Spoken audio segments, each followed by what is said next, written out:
Hello, everybody. Greetings to all. Welcome to the Snooker Hall podcast. I'm Dan Murren. The 2025-26 snooker season is officially underway, and even saying those numbers makes me feel a little bit old, but it is an exciting time for snooker fans across the world. It's also an exciting time for snooker players and those who will be competing on the World Snooker Tour this season. And today I am joined by one of those players. My guest on the Snooker Hall podcast has been a pro player for more than a decade. During that time, he's recorded victories over the likes of Kyron Wilson, Stephen Maguire, Sean Murphy, Neil Robertson, and the great Ken Doherty, and many others.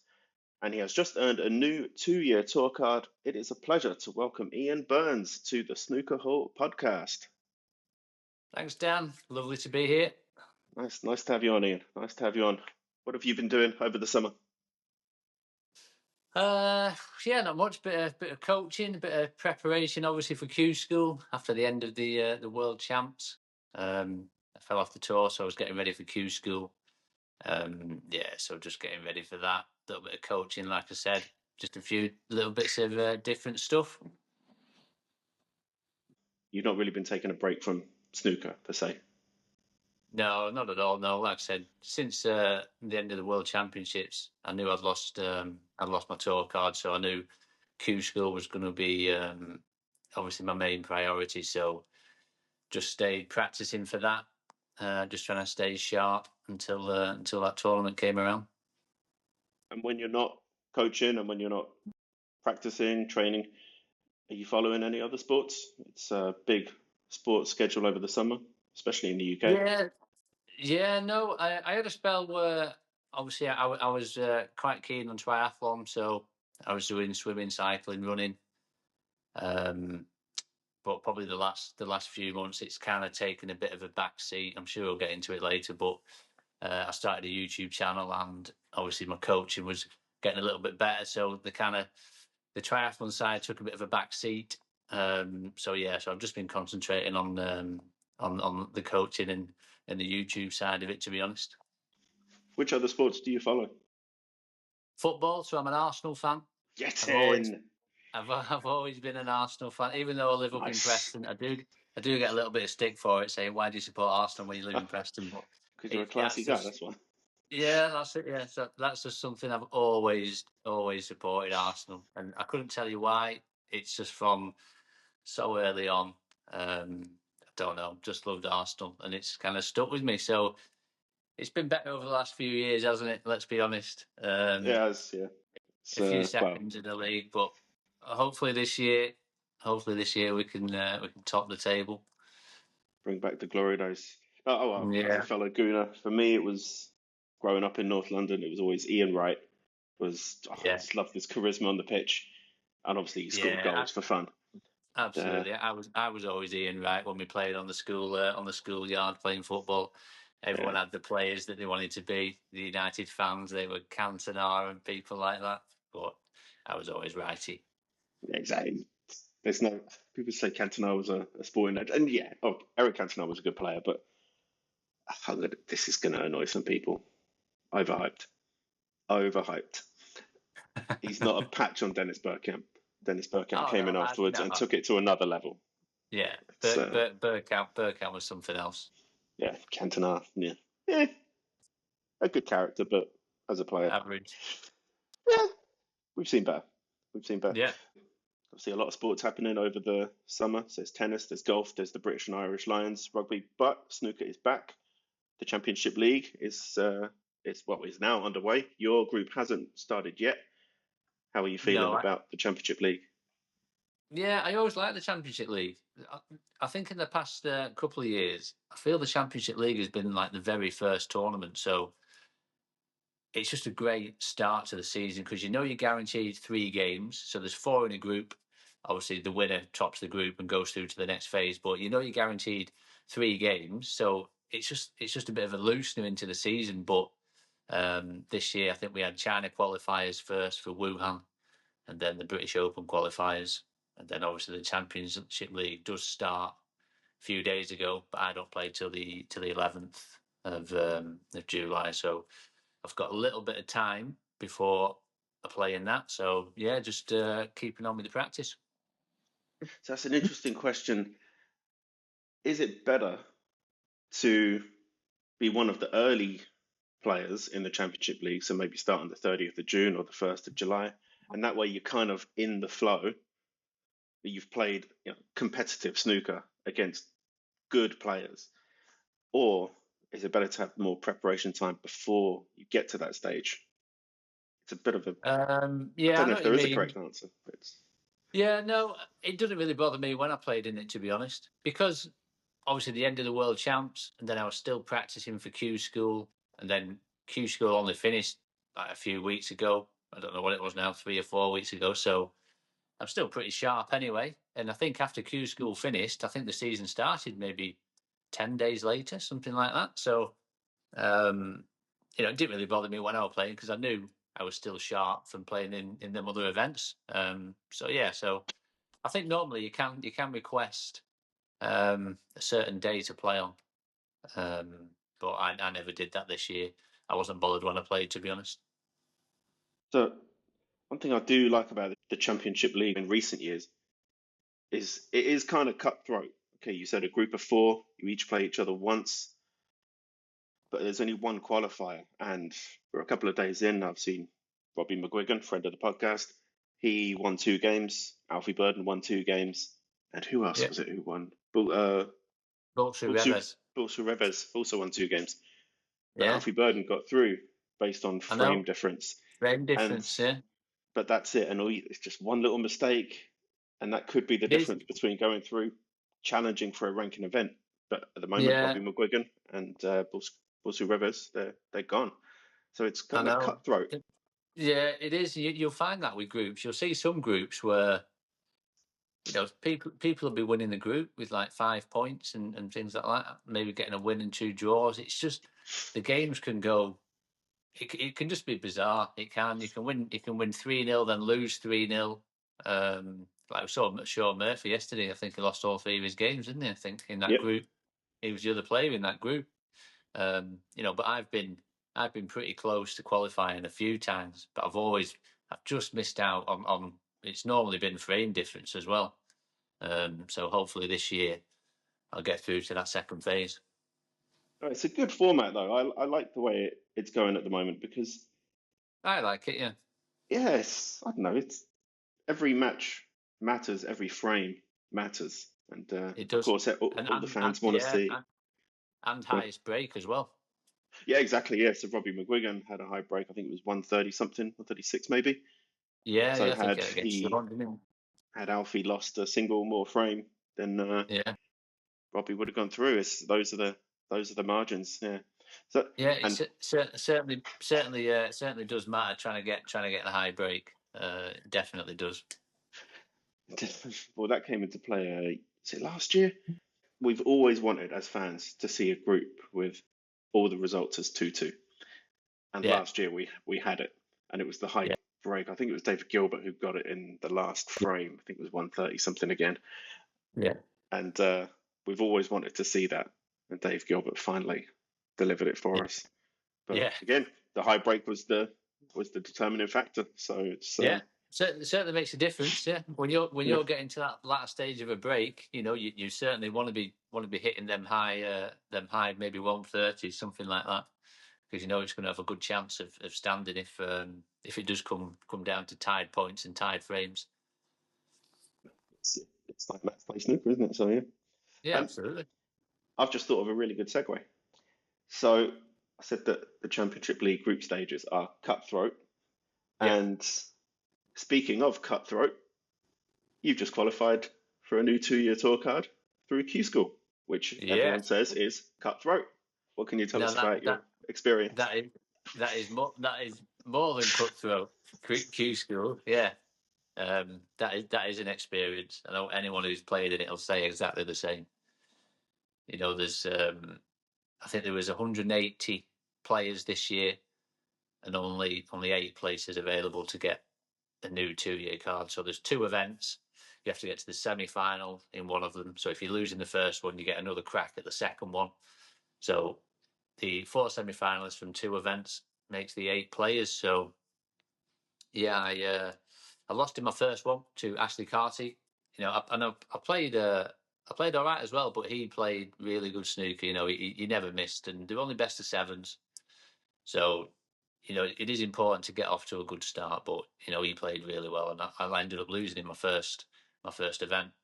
But then the second event, I played really well all the way through it, and I think it's funny because when you start, you almost don't think you're going to get through. Not because I don't think I was good enough, just because of, as we've just talked about, how cutthroat it is. Everyone is so good. You've got ex-pros, you've got up-and-coming amateurs, and it's just a hard situation. But maybe the fact that I have done it twice before, when you start getting to them later rounds, maybe that little bit more experience goes a long way, and perhaps that's what happened, and I managed to qualify. So another 2-year car. The fact that you've done it twice before, in terms of confidence, did that, okay, experience is one thing, but then Yeah. confidence, does that, or did that give you a little bit of confidence? Like, well, no, I've done this twice before. I know I can do it. Yeah, I just got to it do is it. probably. Yeah, I think it is probably the more experienced side of it, because I think in my penultimate round, I played a lad called Caden Briley, and I was 3-1 down at the time. And at 3-1 down, you're thinking, well, that's it. But I played 3 really good frames. I think I made 100 and then an 80 break to go 3-all, and then I won a good decider. So I could easily have lost them, but like I said, for whatever reason, experience maybe just got me through that match. And then I played Andrew Paget in the last round, and I won quite comfortably, really, 4-1. So there are a few frames where it was like sudden death. Like you lose the Yeah, frame, you're out. yeah, yeah. Yeah, That was the only match really. My other matches were pretty comfortable, but that penultimate match, it was a tough game. But I think once I got through that one and then got into that final round, I know that obviously Andrew Paget is a good player, he's an experienced player as well. But when you get to that final round, then you start thinking, yeah, you could do it again, yeah. which I did. So yeah, just it's more relief than anything. It Ah, really is. congratulations. Yeah, thanks, mate. It is. Like we said, cutthroat. I think sport should be cutthroat, whether it's Yeah, snooker, golf, tennis, team sport, individual sport. It should be cutthroat. Fans want competition with the best players. So, and if that yeah. delivers a better spectacle for the fans, then Mm. you know, I'm all for it. But say Yeah, 2-year tour card renewed. What is life like on tour? Because you're based in the northwest, right? yeah. That's right. Yeah, just near Preston, little village near Preston. And there used to be a ranking event in Preston, if my memory serves me. Certainly did. Yeah, that's right. They used to have the Grand Prix there.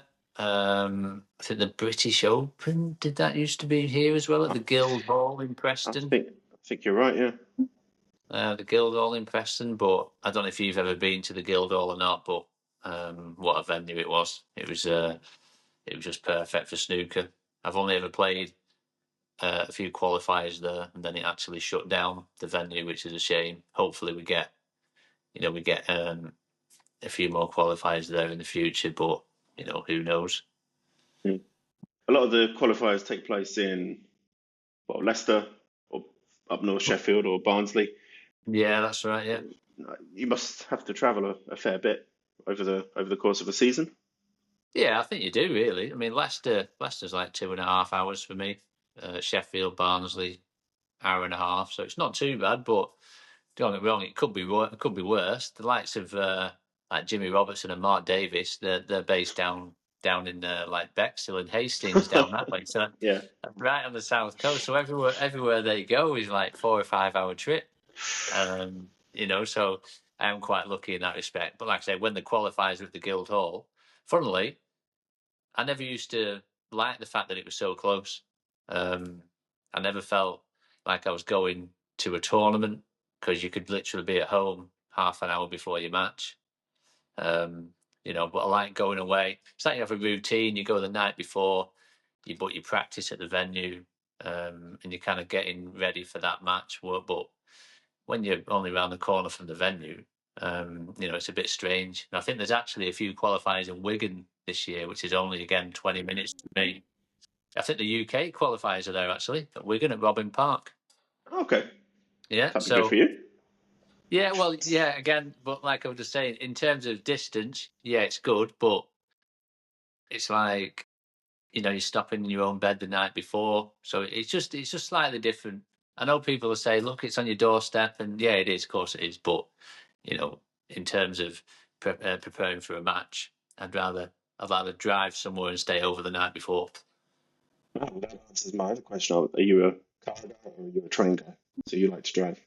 Yeah, yeah. Don't go on the train ever. Don't trust I them. just no, it's not that I don't trust them. I just like my own space, to be honest. Yeah. I just like my own space. I'm not much of a public transport kind of guy, apart from obviously when we have to go on aeroplanes all over the world. But yeah, I'm a car man. Have you had any nightmare stories from your travels? Not really. What, from travelling to venues? You mean to and from Yeah, venues? yeah. Yeah, there's been a few. Yeah, where you're obviously driving and I don't do it anymore. But there's a couple of spells where I would drive on the same day to a tournament. And I think I was driving. It might have even been to Leicester or somewhere like that, where I set off down the M6. Everything was fine. Then there was a crash on the M6, saying that was closed. So I thought, well, I'm now going to have to go across the M62 towards Leeds and then down the M1. And I got going on the M62, and then there was a crash on that, and that was closed. And it was actually during the time. Oh, that's what it was. It was during the time just after COVID. So we needed to be at the venue to be tested, and we needed to be there for a certain time. That's what it was, yeah. And luckily, I rung the lady who was organising it, and I did get there just in time. But it took me like 6 or 7 hours to get to Leicester. So after that, I decided I would never drive on the same day again. Really. I hear some, I'm not saying horror stories, but cat- no, catastrophe is an even worse word. What word are we looking for? But let's just say the word mistake stories, Yeah. where Neil Robertson went to the wrong venue one time. Luca Purcell Well, driving from Belgium over to Leicester, I think it was, and he driving. did it. He did it during the World Championships. He kept going home. The year he won it, the year Luca won it, he would play a match and then drive home. And allegedly, he was out partying all the time, and then he'd come back for his next match, and then he'd win his next match, and he obviously won the world that year. But just going back to the Neil Robertson one, so when Neil drove to the wrong Barnsley, he was actually playing me. Oh, he's playing you? He Okay. was playing me, so I was sat in Barnsley waiting, like before you do, 5 minutes before the match, and the tournament director Martin Clark came up to me and said, "Yeah, he said you've no match tonight." And I was like, "Why?" He said, "Well, Neil's not coming." And obviously at the time I didn't know, so and the first thing I said was, "Was he all right? Did he have an accident or anything?" And he said no. He said he's fine. He's just not going to make it. And then obviously it came out later on that he drove to the wrong Barnsley. So Yeah. Well, no, I suppose that is your first thing. It's like Neil's. It depends how they say it. Neil's not going to make it. It's like, oh my God, what happened? It's like, yeah, no, no, he just went to the wrong venue. Oh yeah, God, thank God. Yeah, he's just put the wrong Barnsley into the sat now. yeah. Yeah. Oh, but, what, human error. But then again, if he'd gone the night before, Yeah, well, that's it. he would Yeah, have been able to rectify it. So, yeah, absolutely. Yeah, and that was to qualify for China as well. So I got a walkover through to China. So well, say that's, I'm not gonna say it's an easy payday, but yeah, yeah, yeah, yeah, it's a qualifier. So with that, maybe you might be able to answer this question. So yeah. you qualify for an event in China, or for example, everyone's going to Jeddah this year Saudi. for the Saudi Yeah, Arabia. So yeah. everyone goes to Jeddah. You pay for that yourself. You pay for your own flights, No, so or the Jeddah one, the Saudi one, because they want to take the whole tour. So that basically there's no qualifiers. So they want everyone to go. So everyone, the lower ranked players as well, will be guaranteed. I think it's £2,000. So obviously that covers your flight and your hotel. So yeah, they give you that because of there's no qualifiers. Where obviously for the China events, there will be a qualifier in this country. Then once you win your qualifier, say the prize money is £4,000 or whatever, £5,000, then obviously you can get your flights and things booked out of that. So you still cover it yourself. So with the qualifiers that are held over until just Yeah. before So the event, what happens there? yeah. Because that seems kind of So unfair. yeah. So again, you will get £2,000. Okay. So the players that are held over China, wildcard matches held over against the top players, again they'll get £2,000 to cover the flights and whatever else they're paying for. So yeah, so Okay. it's all right. It is obviously.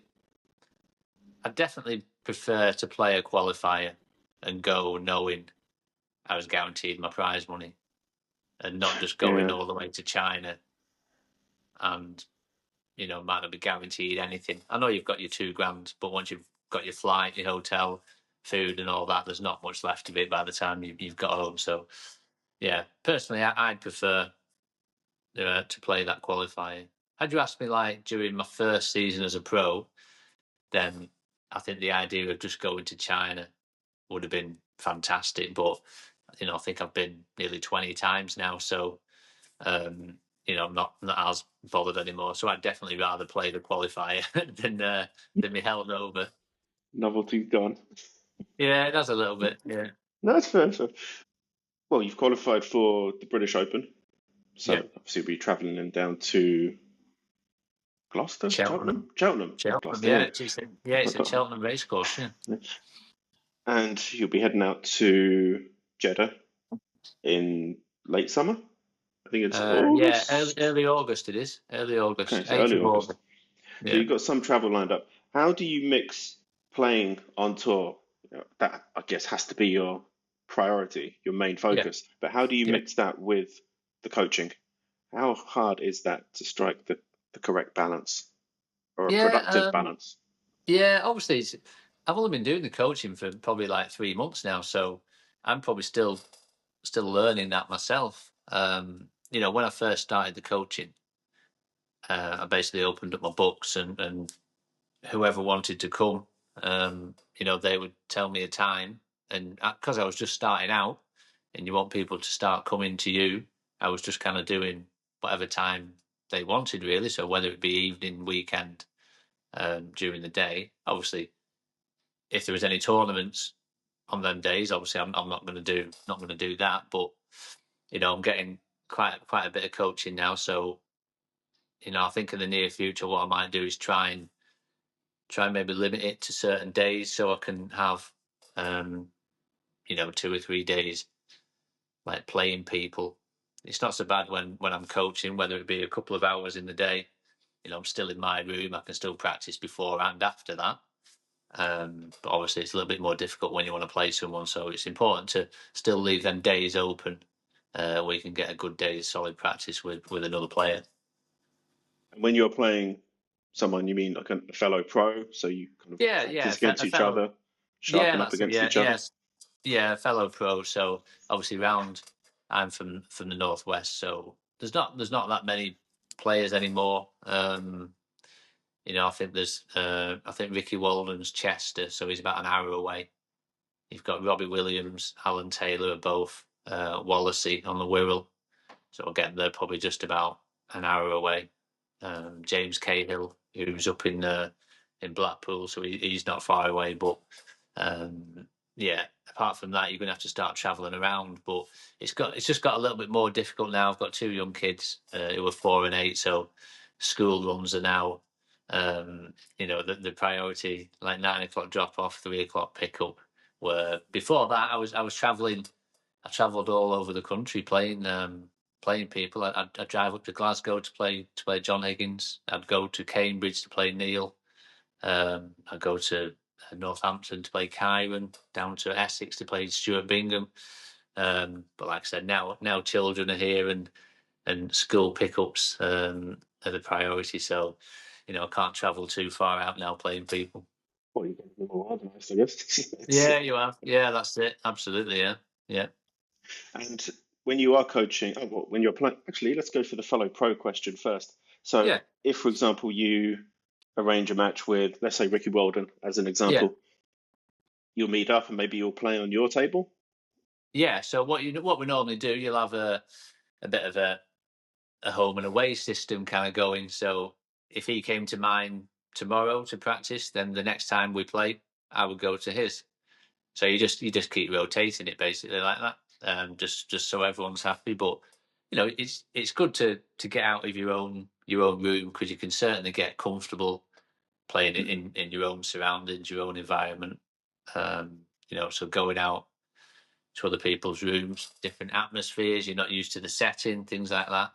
Generally, the tables are pretty similar. The pros will always have a decent cloth on, decent balls. So yeah, but it's certainly good to get out. But in terms of working it out, we just rotate it home and away, really. And you mentioned cloth there. Is that expensive to recloth a table? How much would Yeah, that it cost is. on It average? is now. It is now. So the cloths that we use on professional tour are Strachan number 10s. They're called. So a number 10 cloth. And I think for number 10 recover now, I think is nearly £1,000. I think.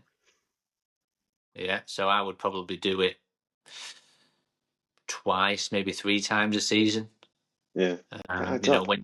Yeah, because the cloths are quite thin, so they're quite fast. There's only me playing on it. So apart from when I'm obviously coaching, there's only me playing on it. So they do wear out fairly quickly, to be honest. So I thought about this question earlier, and I thought of a pop culture reference, and this is niche. But in an episode of Frasier, Daphne and Roz learn how to play piano. So Niles offers to teach them.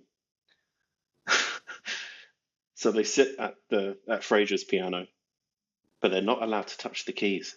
They're only working on their finger muscles. So when it comes to playing, they can actually perform the right motions. Yeah, But that idea that they weren't ready to touch the keys, and it would not be it would be an insult to the piano almost for untrained yeah, fingers to play.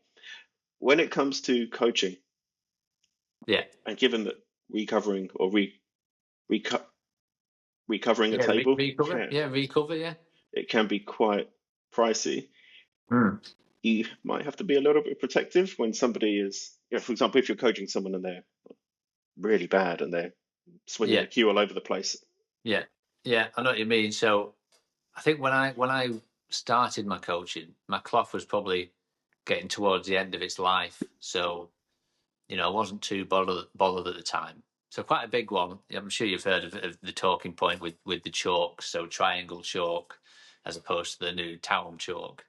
Um, so with the triangle chalk, whenever you play a shot, it just leaves this kind of line of chalk on the cloth. And after repeatedly doing it, this chalk it does get into the cloth, and it's quite hard to get out. So with the town chalk, you don't get that. I think it just sticks to the tip a little bit more. It doesn't deposit as much onto the table.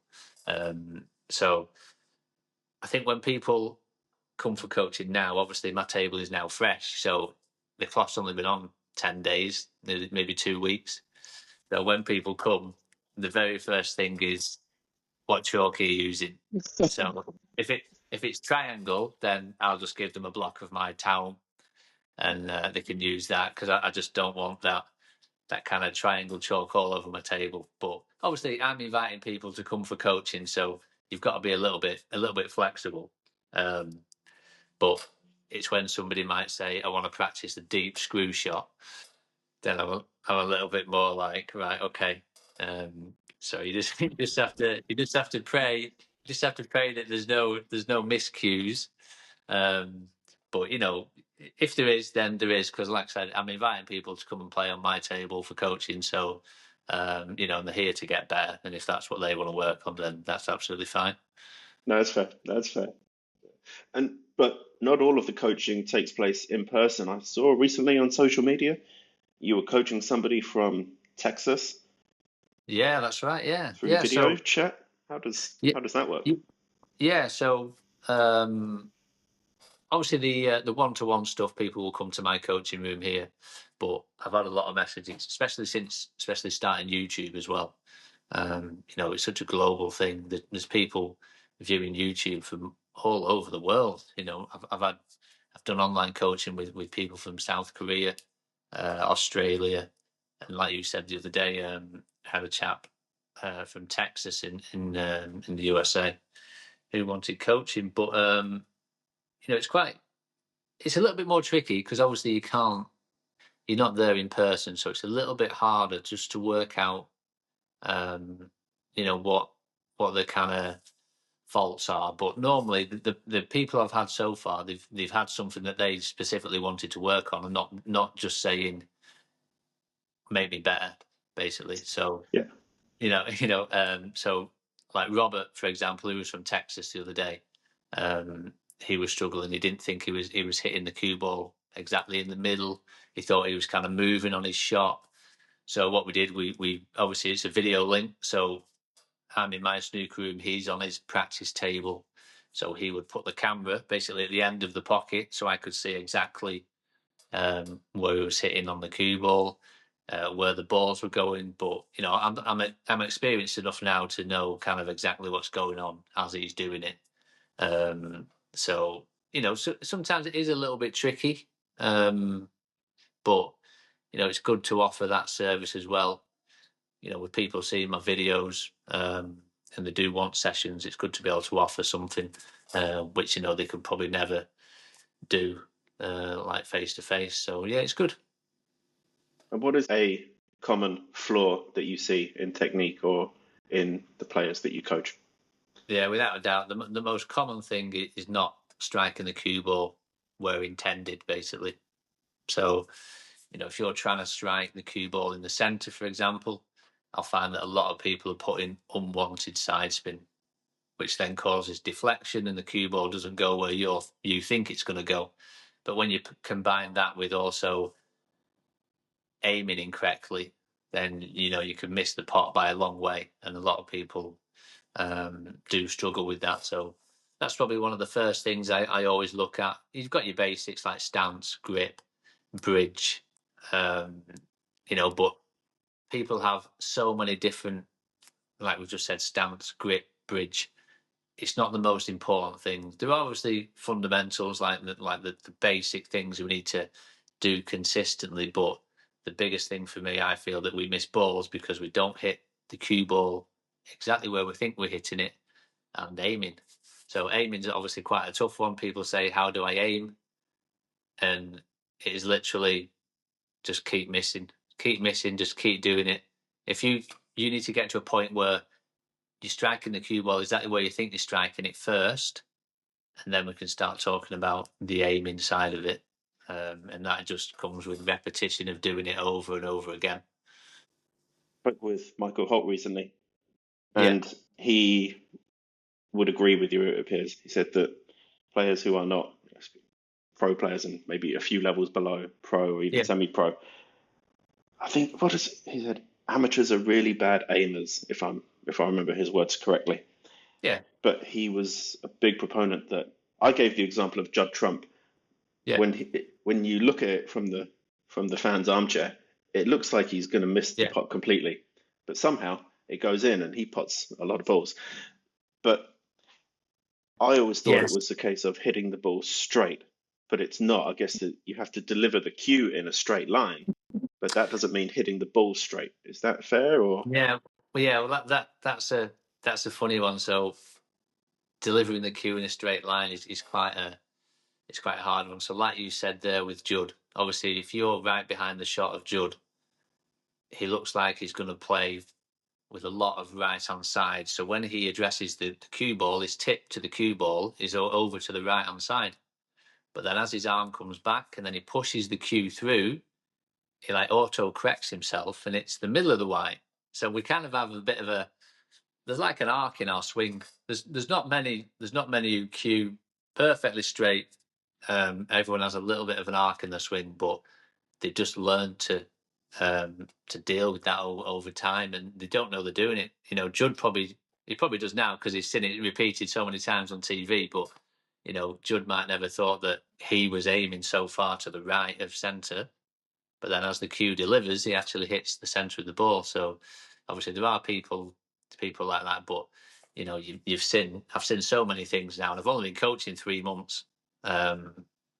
You know, and I've seen so many things, and everyone is different. They really are. So everyone's unique.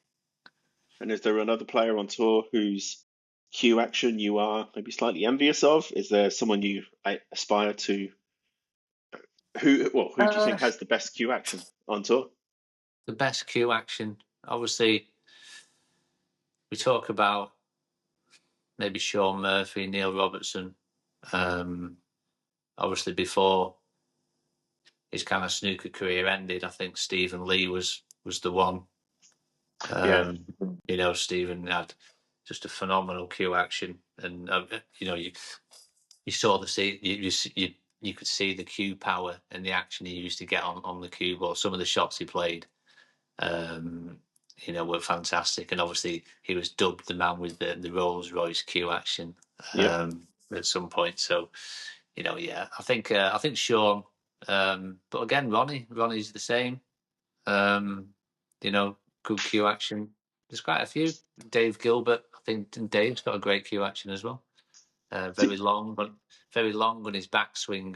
Though it's not something I could do, but you know, he's very long on his backswing, and I think when you're very long on your backswing, your timing has to be spot on every time. So you mentioned a couple of players there: Sean Murphy, Neil Robertson, and I'll say Ronnie O'Sullivan as well.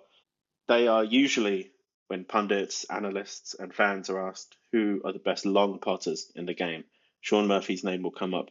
Neil Robertson's name will come up. Is that a coincidence that maybe they have the best cue action and people seem to respect their long putting? Is there a correlation there, or is that just coincidence? Yeah, maybe. Yeah, I think it's a funny one because everyone can pot long balls. Okay, so say people have asked me before and they've been surprised by my answer. So if you said to me now, who is the best long potter in the game that I think personally, and when I tell you my answer now, you won't believe it, but the best long potter I've seen is Robbie Williams, who I practice with. Okay.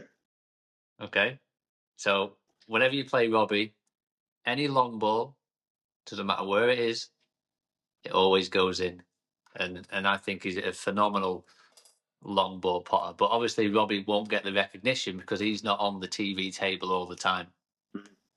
You know, Sean's on it all the time, Neil's on it all the time, so you do get to see how good their long potting is. But yeah, I always think that Robbie, for me, is one of the best long putters that you'll see. And people will disagree with me, but again, it's because they don't see him on the match table as much as the others. He's kind of a little bit out of the limelight. And, you know, you can ask players, same with like Ricky Walden, Alan Taylor, other players, they'll say exactly the same. But yeah, but obviously from the ones you normally see, obviously Neil and Sean, just phenomenal long potters. I went to practice with Neil once down at his club in Cambridge, and you know, long balls again. Didn't matter where they were going in. You know, it was really good to see. A little bit envious, as you said. Now he gets he gets a lot of recognition. I've seen Neil play, God knows how Yeah, many times, and there are just times when he looks like he's in the zone, and yeah, he's going to put that. It's yeah, the yeah, safety play against him has to be excellent. You yeah, leave him half a chance when he's in the mood. You leave him half a chance, he'll knock in a long pot, and I suppose that's the gateway to winning a frame. yeah, And yeah. it's It is, but I think also you can pretty much make a case for all the top players in terms of long potting.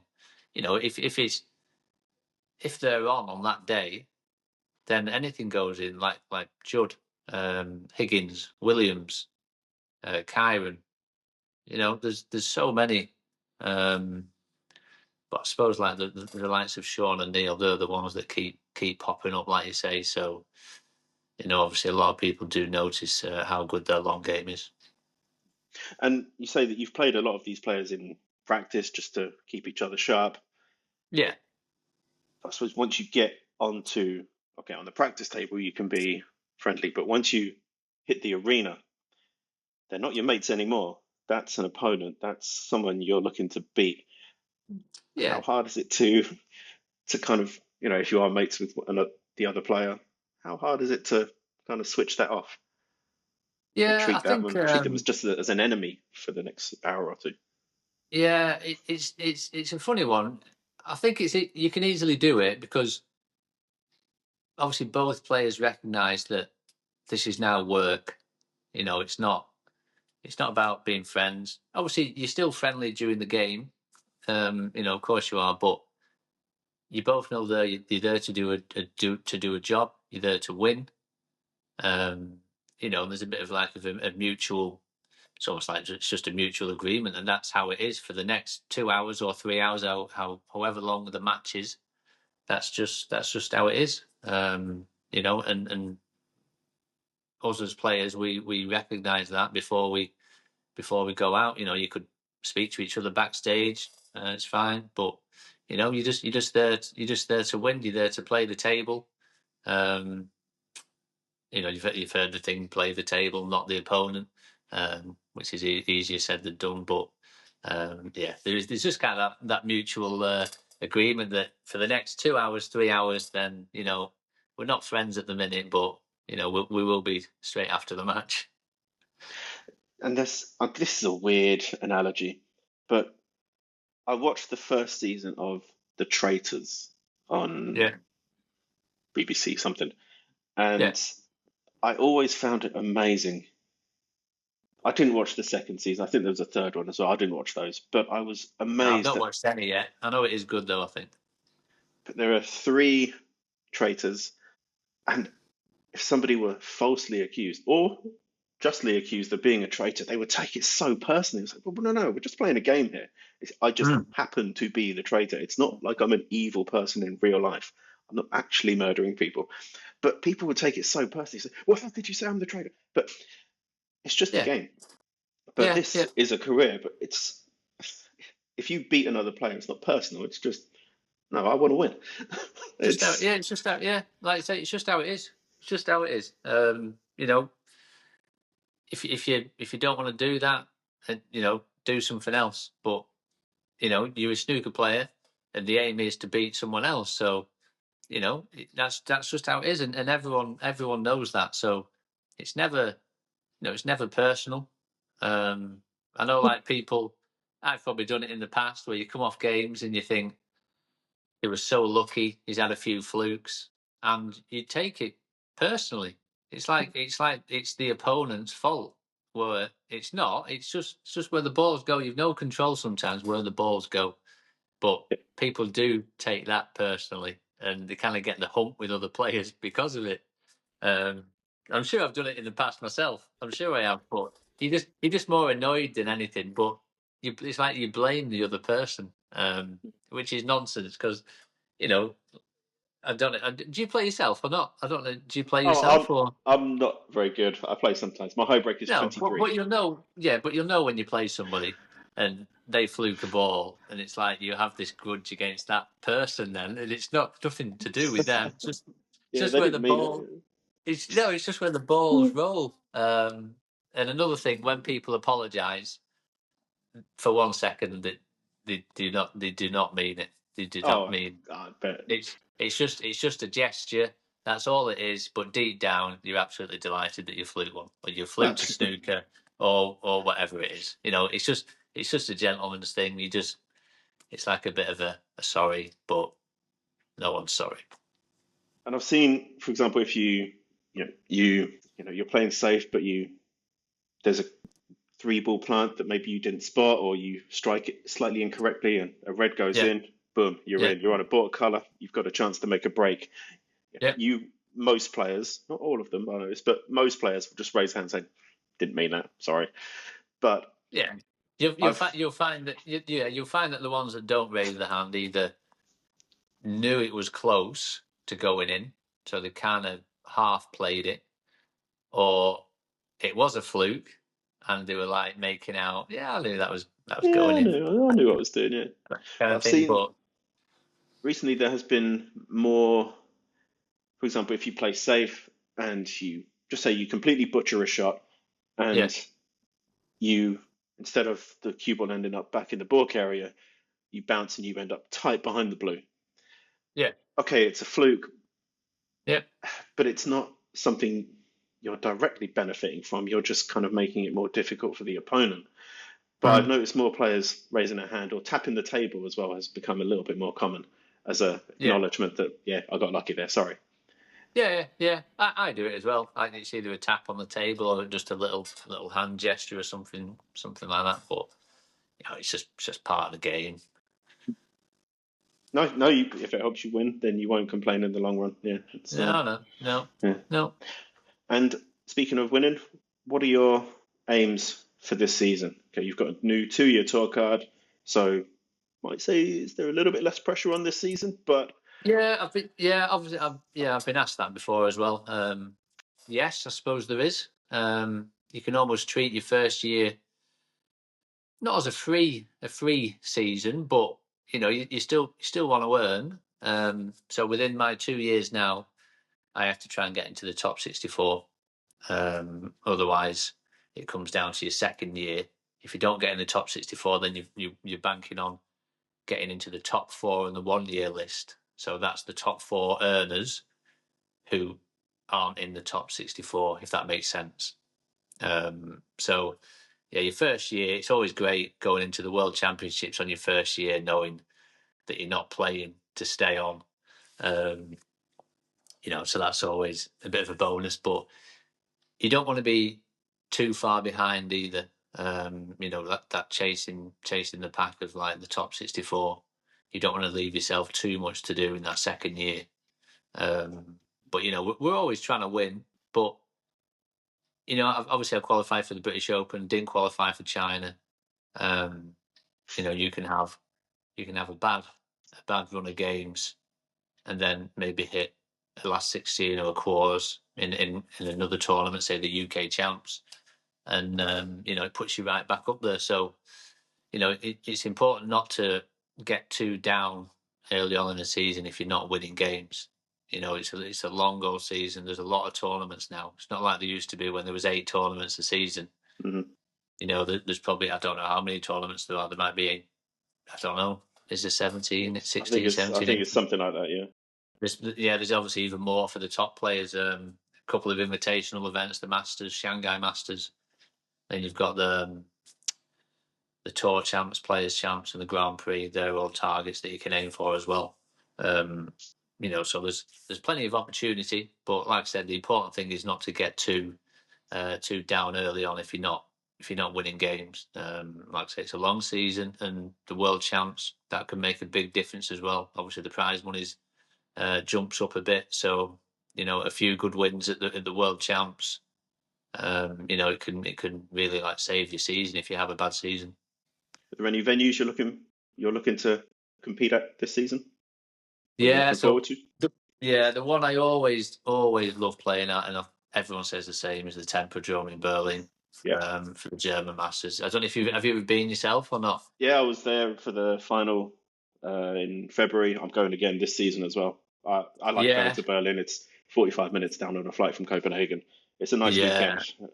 So, and yeah. So I've only played there twice, but yeah, what a venue! It's just perfect, it is and good. the German crowds, fantastic. Love the snooker. They clap every shot, no matter who the player is. They clap every good shot. Um, and yeah, I think Berlin's a great city as well. I like being in Berlin. So yeah, that's one that I'd like to certainly like to qualify for. I've not been for a few years now, so yeah, that's one that I'd like to go to. And obviously, I've still never played at the Crucible. I've had a lot of near misses in that last round. And obviously get to the Barbican as well will be good. That was always a good venue to get to. Obviously, a few years ago, every player went and played at the Barbican, whether you're in the back room or the main arena.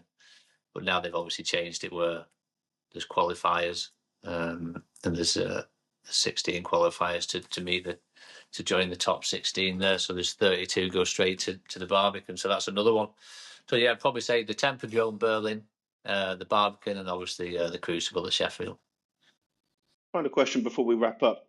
You've Yeah. been on the tour consistently for well over a decade now. In that time, a lot of players have come and a lot of players have gone. But Yeah. you're still here, so you must be doing something right.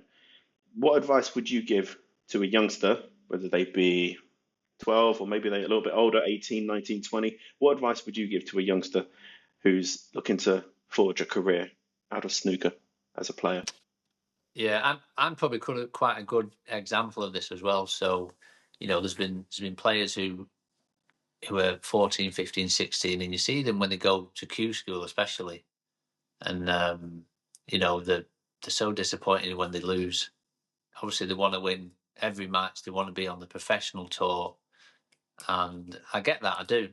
But just as a reminder, I got on the professional tour when I was 28 years old. So I wasn't young.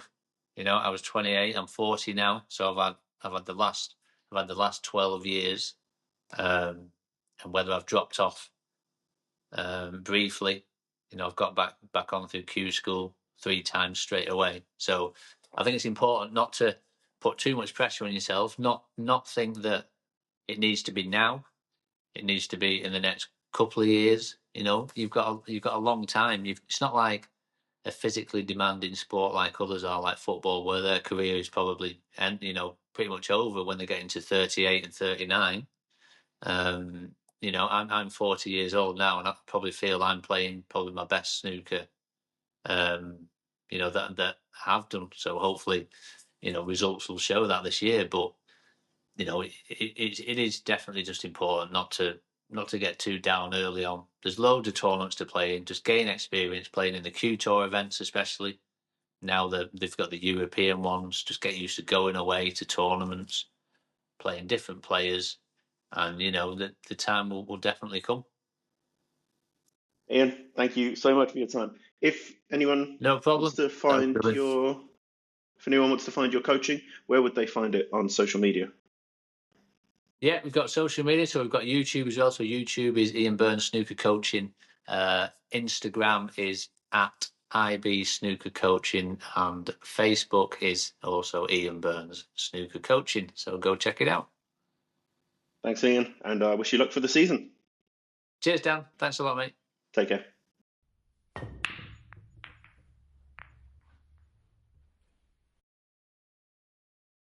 Thank you again to Ian Burns for taking the time to speak on the Snooker Hall podcast. He's a top bloke, and I wish him well for the coming season. Most importantly, though, I want to say thank you to everybody who has continued to engage with this podcast. Listener numbers continue to increase, and the Snooker Hall podcast is being heard in more and more countries, more than 70 countries now, in fact. It's unbelievable. It means so much to know that fellow snooker fans are taking the time to listen. Thank you. You can follow the Snooker Hall podcast on X, Blue Sky, and Instagram. The handle for all of those platforms is the same, at the Snooker Hall. If you have any fun stories to share, the email address is contact@thesnookerhall.com. Keep an eye on your podcast feed over the coming weeks for future episodes featuring Gary Moss and Michael Day, the man behind Totally Snookered.